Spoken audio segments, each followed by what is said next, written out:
line of code created a problem Sony couldn't solve with engineering alone, so they tried to solve it with lawyers.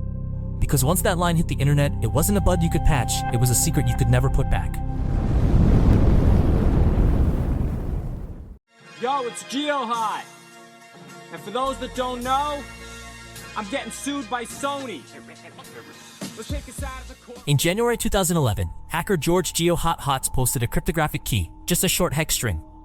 On the PS3, a key like that decides what the console will and won't run. Sony sued fast, and in court even tried to identify people who had merely visited Hotz's site.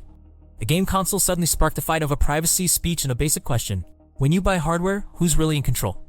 To see why this got so intense, you need one concept: code signing. The PS3 doesn't trust software because it looks like a game. It trusts software because it's digitally signed with Sony's private keys. Signature valid? It runs. Signature invalid?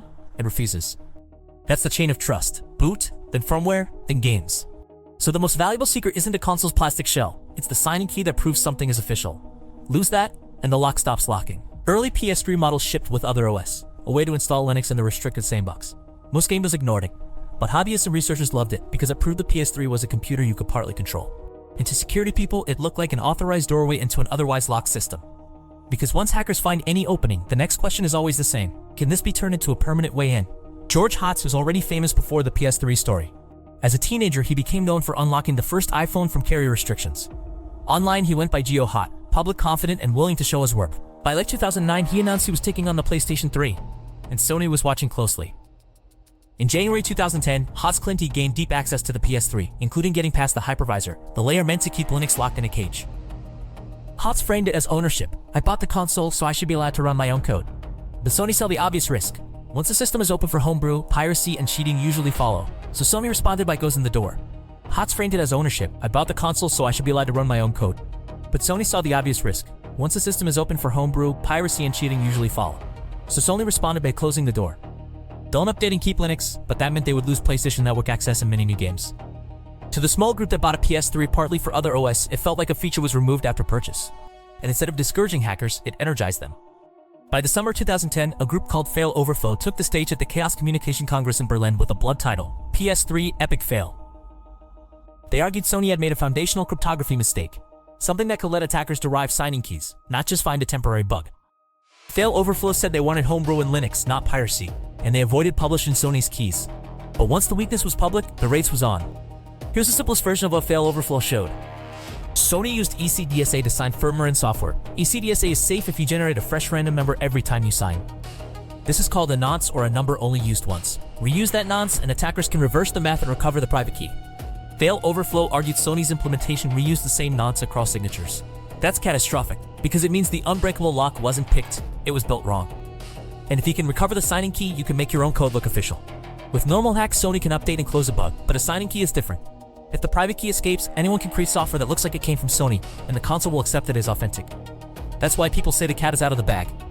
Sony can change keys and feature hardware, but millions of existing consoles still trust what they trust. So the story shifted from a jailbreak to a permanent jailbreak.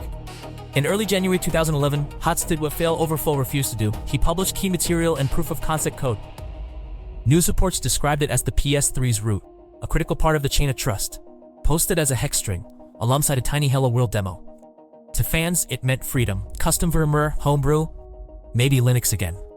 To Sony, it looked like the blueprint for piracy and a threat to the entire business model. Sony moved fast. As soon as Sony reacted, the internet reacted back. The key got copied, mirrored, embedded in images, reposted in comments, and spread across forums. It took on the illegal number energy, where the thing being banned is just information, and banning it makes people share it more. Sony could delete a webpage, but they couldn't delete a meme. Sony's next move was legal pressure, and the DMCA was the main weapon. The DMCA's anti-circumvention rules make it illegal to traffic in tools that bypass digital locks. Sony framed jailbreak tools and keys as circumvention devices, and publicly tied the scene to piracy risk. The community argued it wasn't only about piracy, it was about control, repair, and research. Either way, Sony wasn't backing down. On January 11, 2011, Sony filed a lawsuit in federal court against Hotz and other defendants.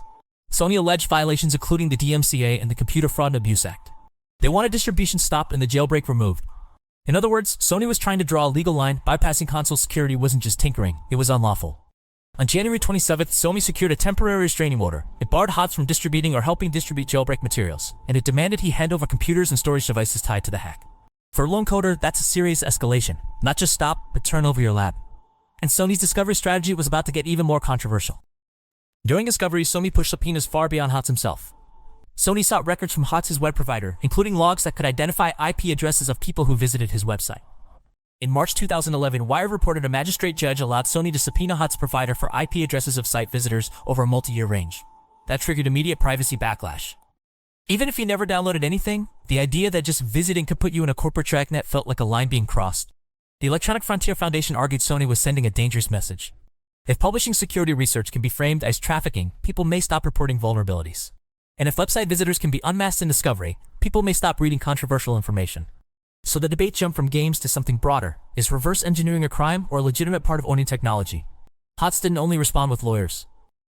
In February 2011, he posted a short rap video to YouTube aimed at Sony. Part protest, part joke, part stake in the principle. It was strange, but it worked. It turned a technical dispute into a cultural moment. A billion-dollar corporation versus a young hacker with a webcam. Behind the memes, though, the legal pressure kept building toward an ending. In April 2011, Sony and Hotz announced a settlement. Hotz agreed to a permanent injunction, essentially promising to stay away from hacking Sony products or helping others do it. EFF criticized the outcome as a kind of gag order. Sony got its legal stop sign. But technically, the key point remained: once methods and keys are mirrored worldwide, courts can silence people, but they can't erase knowledge. Around the same period, Anonymous announced Operation Sony, framing Sony's tactics as censorship and a violation of privacy. Sony's services and websites were hit with DDoS attacks and online protests. What's clear is that Sony's legal offensive didn't stay contained in court. It spilled into the wider internet, and it primed the public to see Sony as a company under siege.